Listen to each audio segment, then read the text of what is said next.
You're listening to the Straight to Video podcast with Rob Lane. What is up? How's it going? And thank you for checking out my podcast, Straight to Video. As always, I'm your host, Rob Lane, and today I get to welcome my second member of the band Collective Soul to the podcast. Previously, I chatted to bass player Will Turpin when the band released their most recent album, Here to Eternity, which was a fantastic double album collection of songs recorded at Elvis Presley's house in Palm Springs. And today I chat with guitarist Dean Roland, one of the original founding members of Collective Soul, along with Will and Dean's older brother Ed.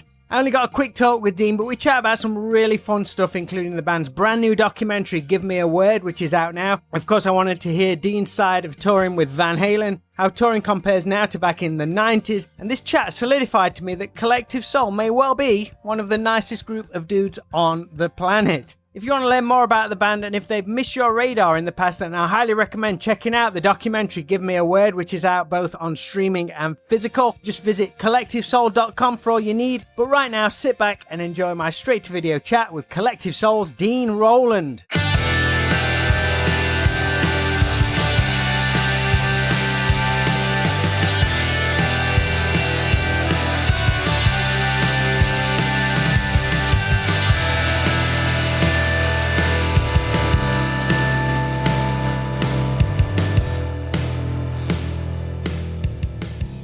You there? How's it going, sir? How you doing? Hey, buddy. I'm so sorry, man. I got called on a Zoom and I don't keep up with the time and they were just talking. So I just, anyway. Am I totally screwing up your next one then? Yeah, whatever. We'll figure it out. Well, I'll keep it short and sweet and upbeat. And It's okay. No, we'll just talk it out, man. How you doing, Dean? I'm doing well. Thank you, friend. Excellent stuff. Where are you at the moment? On the West Coast or East Coast? So I live in San Diego and I had 3 days off before we start the tour in Seattle. Oh, nice. Is this kind of like the calm before the storm then right now as you're about to head off? Bit. Have you got like a long list of real life things to do before you leave? Yeah, it started with me making my daughter's lunch for her summer camp. It was like I have a switch that flips. It's like I go on the road and be like a rock and roll dude and act like a clown and do whatever. And I come home and my wife is here and my daughter's here. And, you know, like the reality shifts pretty quickly of like, okay, you're not that special, dude. And I wake up. That's a good thing to come back to and like ground you. It's very humbling and very grounding. Fortunately, like they can come out and visit, but knowing that I'm going to be gone, I leave tomorrow actually, and I'm gone for the better part of 3 months without coming home. It's a long one, yeah. Yeah. I get to come home a couple of days here and there, but for the most part, we're moving. After all this time, which you've been touring, you mentioned it's a switch. I've never toured like you guys, but I've done like 2 to 3 week tours at a time. But it always takes me like 3 or 4 days to climatize and stuff like that. Are you straight into it, or does it take you a while as well just to get in the groove? Which way? Actually going on tour. I appreciate you asking that question because I've never thought about it. I've always thought about the decompression of coming home. Going on tour, I pretty much get into quickly. You're just forced to focus. You got to do your job. Then you see the guys and everybody just kind of falls into place. So it doesn't take long. In the beginning of a tour is a little different because you're dealing with like making sure everything's right to set up and production and all those things. Streamlining everything, everyone hitting the groove. Exactly. You guys hit the ground running once the single Shine took off on radio during the 90s, and you didn't slow down for several albums. Is there anything you missed from touring back then? Or if you could go back and tell the younger Dean Roland something to really help him out on the road, what would it be? Oh, gosh. I don't really miss much about those days, to be honest. I mean, I think the second year of touring, like 95, I think I got my first cell phone even. Like in those early days, like I had a girlfriend at home and calling from the hotel room. Do you have phone cards, pay as you go? Yeah, phone cards, exactly. Yeah. It was all new. So if anything, I could tell my younger self to enjoy it a little bit more instead of having the urgency. Because we've always been a band that's never looked back. We look forward. We want to see the opportunity that we've been given to want to make music. We want to be songwriters and musicians and artists. And that's what we wanted to do with our lives. And that initial thing, I felt like we had so much urgency that maybe we missed out on some things that we just didn't really absorb it properly because you just wanted to keep it going, right? So maybe I would say, like, slow it down, take it easy.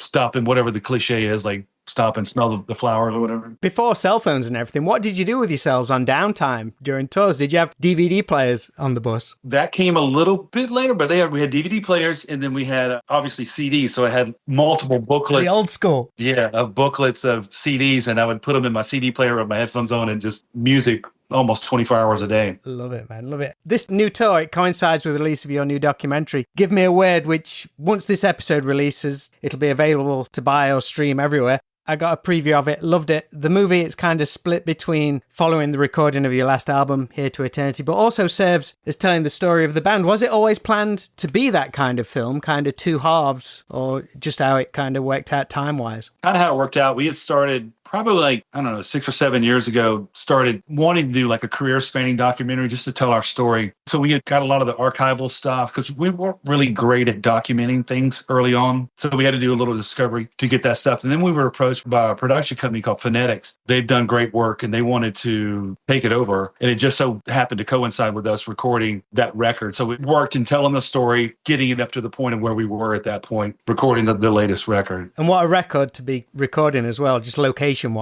That needed to be done. Yeah, no, that was cool. That one kind of fell in our lap. We had met the fella who owns the house. He's owned it for a while. There was only 1 or 2 other people that owned it prior after Elvis passed. They weren't doing anything with it. No one lived there. It was still like the same appliances that were there when Elvis was there. The bathroom was the same way. And nobody's going to touch that now. It's got to stay that way. Well, yeah. Well, they need to touch it up a little bit. It's Elvis dust. Yeah, there was definitely some dust. But we brought it, we staged it and kind of put it into like a Palm Springs thing, try to keep the Elvis vibe. And I mean, he's the only one that ever recorded there. He recorded a few gospel records there. And he spent his last couple of birthdays and holidays. That was like his sanctuary. So being in that place, there was some reverence that we had to experience. It was cool, man. It was a great experience. Who was in charge of sourcing all the archive footage for the band on the new documentary? Did you all have like video cassettes lying around in your attics or in storage, or families had them laying around? Was you in charge? Was Ed in charge? Was Will in charge? Who was it? It was one of those all hands on deck kind of thing. Like Will's, our bass player, his mother, our mother. Literally, we reached out to fans, a lot of some older crew members that were with us in the beginning, because we were idiots and young and everything happened so fast at that time. We didn't take advantage of documenting it. No one's thinking about that now. Yeah. Because nowadays it's like, hold your phone up and, it's all there. But we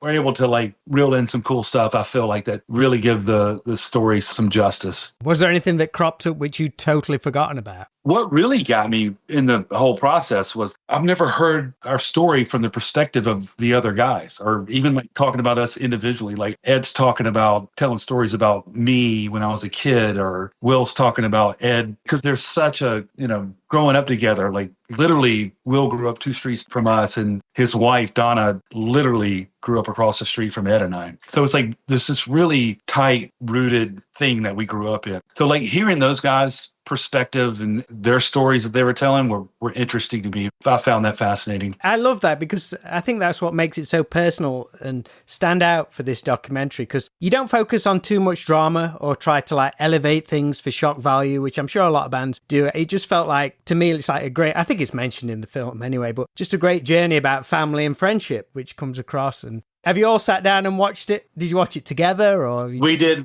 one screening with the band. We did it at a theater in Atlanta. I was going to ask that. That must be cool. It was cool. It was weird because it's like I see my dumb head on a big screen. I'm like, I don't know how I feel about this right now, because the production company does their thing. They're telling the story, so they're in control of the edit and the narrative, and we're just sitting back watching, like a little bit of anxiety, but it's like, why did I wear that shirt? Yeah, exactly. I'm like, God, I look so fat. Wait, what am I doing? It was fun to see it almost as far as I can, because, obviously on the inside out, it's hard to get a visual. It's as close as I'll ever come to seeing it from the outside in. That story, I'll never see it like that again. So it was cool. And I hope that people that do see it, whether they're fans or not fans, or they're aspiring musicians, they see the passion that it takes and the endurance, and you have to appreciate the failures as much as the success, And so it's a windy road that you do when you're 30 years into a career. Do you have a favorite music documentary from any other band? Or was there a blueprint for this one, as in, we like how they did this, or ring any bells? I didn't have any kind of particular, but I love musical documentaries. I love the Eagles one they did. That's a go-to, yeah, because it was like in 2 halves. It was long as hell.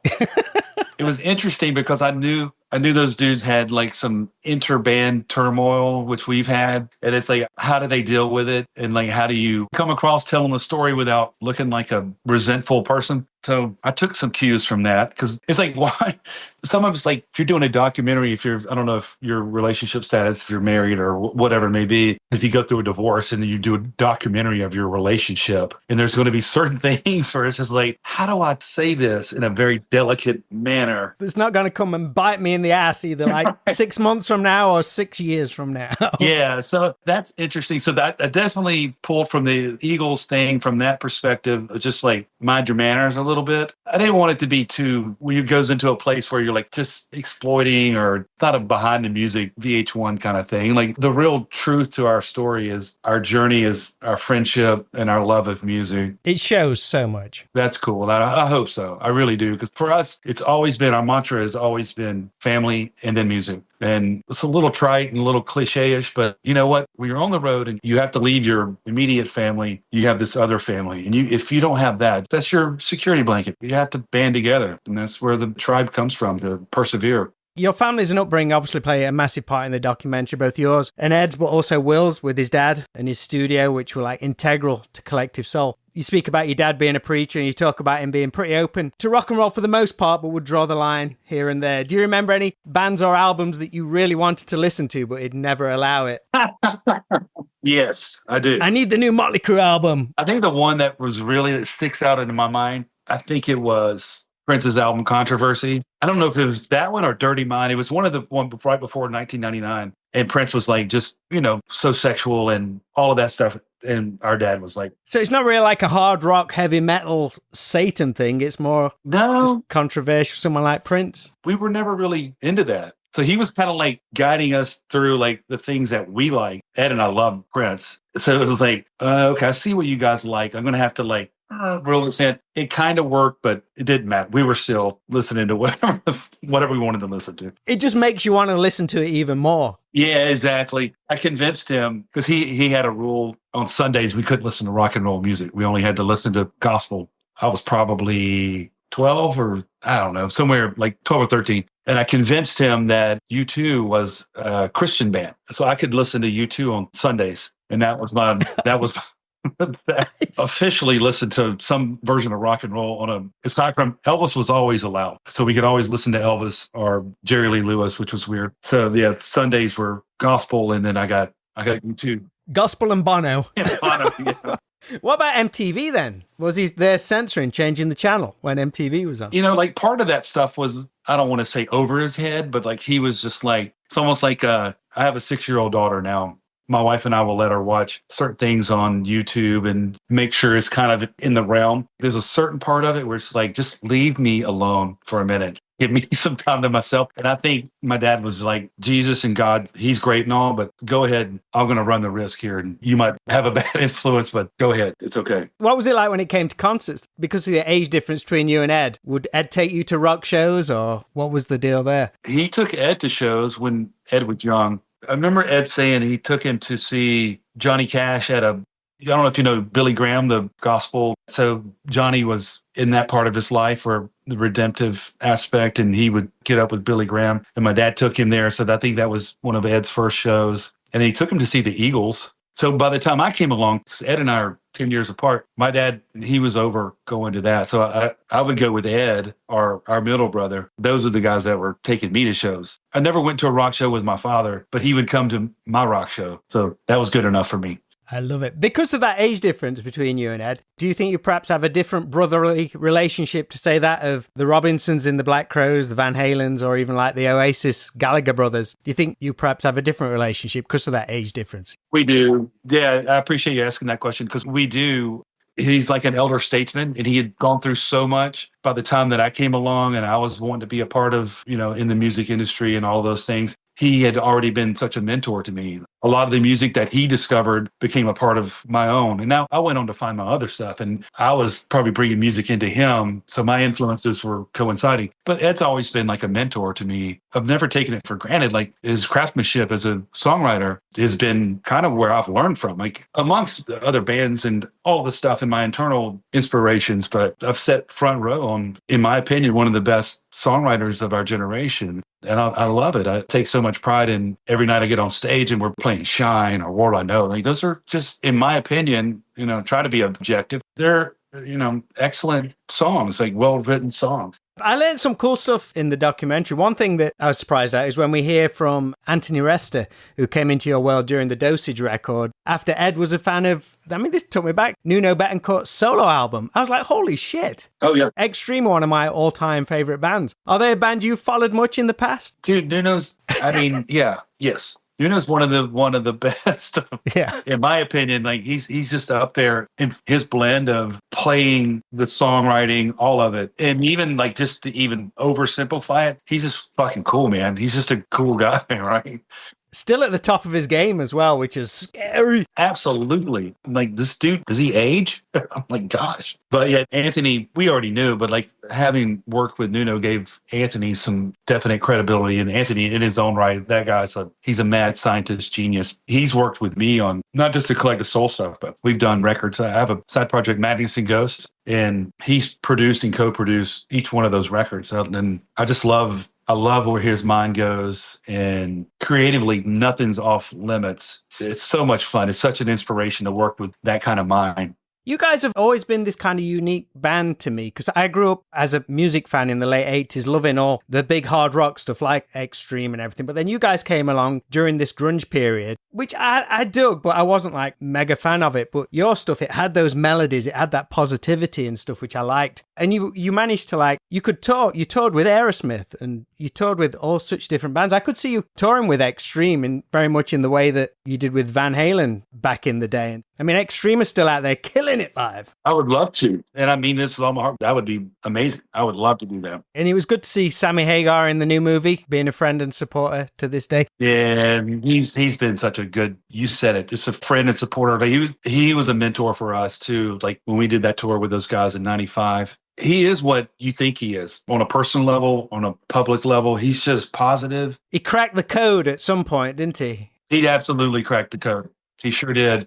He sure did. And we had fun. That summer we toured with Van Halen. It was on the Balance tour. It was just, for us, it was amazing. Eddie was in a fantastic headspace. I remember the first show we were starting, it was somewhere in Florida. I forget maybe Fort Myers or somewhere. And we had done a few days of production rehearsals. They were doing their thing and we would kind of do our thing. And he was so personal. He was just like wanting to be friends with everybody. So nice, so kind. And I remember standing backstage before they were going on for the first show. And he was a little just like jittery or whatever. And he's kind of like, and I just happened to be like around him at that time. So he said, I don't know, man. It's like, this is my first show I've ever played sober. That's literally what he said to me. I'm going to paraphrase a little bit now, but it's like, I don't know how I'm going to play, or like he was a little nervous about how it was going to be. And in my head, I'm just like, you're the dude. Like, I don't think you have a problem right now.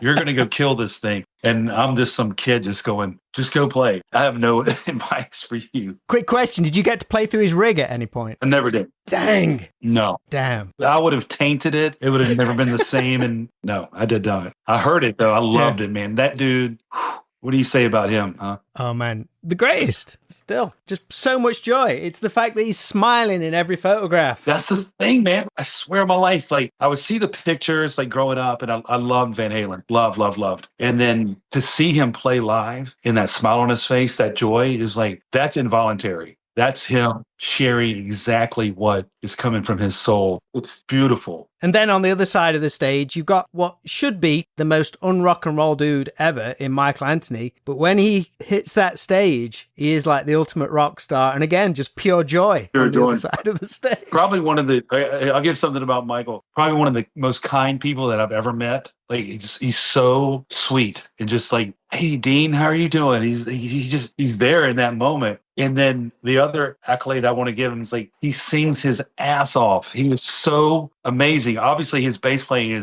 we nicknamed him on that tour Freight Train. he got a little. He was like, "Hey, why are you guys keep calling me freight train?" He thought it was like some derogatory. We're like, "Dude, you drive the beat like a freight train." And he's like, "Oh, okay, I could take that." So to this day, I'll call him freight train everyone. Whatever. He's like, "Okay, we're cool." But he's one of the most kind people, and that voice is just unbelievable. I think he was on that Balance album and the album before for Unlawful Carnal Knowledge, where he'd probably done it a lot in the past, but that's when I really noticed like the bass really high in the mix, and it was just those just thumping bass lines, just powering away. Oh, it's sick, man. So good. It's so good. Just to wrap things up, I mentioned it to Will when I spoke to him a while ago. I just wondered if the UK ever gets brought up in conversation when it comes to overseas touring. As I don't think you've been back since the mid-2000s, and your first time was back in 95, I think. Do you have fond memories of those trips, and could you see the band returning at some point? Yes, I have fond memories, and yes, I want to come back. Yeah, we got to make that happen. It's expensive. It's expensive. Yeah, I didn't want to go there, but yes, yes, we have fun. Very like some of the best times of my life have been over there. The last time we were there, I remember we played Manchester. We were in London. I loved it so much. So I want to put it on our priority list to make it happen. And I would imagine those trips were pretty like in and out rather than like getting a chance to do sightseeing, do like Abbey Road or anything like that, which I would imagine's always on any American musician's bucket list. Yeah, when you're on tour, you try to find your time to make that happen. I've done the Abbey Road thing on a personal. Oh, nice. Yeah, that was fantastic. But as far as like getting back over there and playing, yeah, I'm gonna move that up the priority list for us because it's been too long, and we all love it, and it means too much. And we know we have people there that would receive us in a loving way. That'd be awesome, man. Well, fingers crossed at some point. But you enjoy this upcoming tour. It's quite a schedule you've got. Congratulations on the new documentary. Fantastic. And yeah, I appreciate you spending some time with us. Thank you, my friend.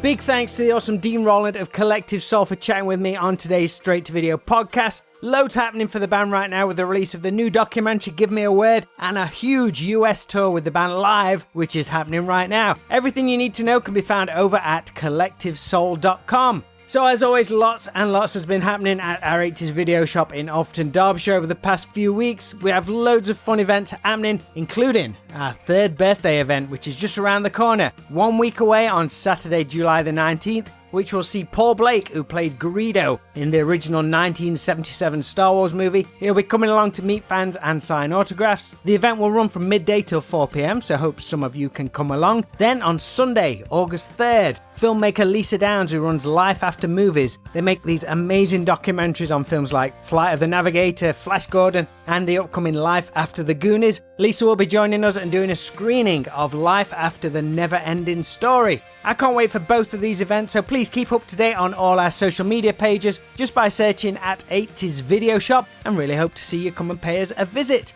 So that's all for this episode of the show. Really appreciate you listening and for the ongoing support. So until we chat again, make sure to always be kind, please rewind and unwind, and I'll speak to you all real soon.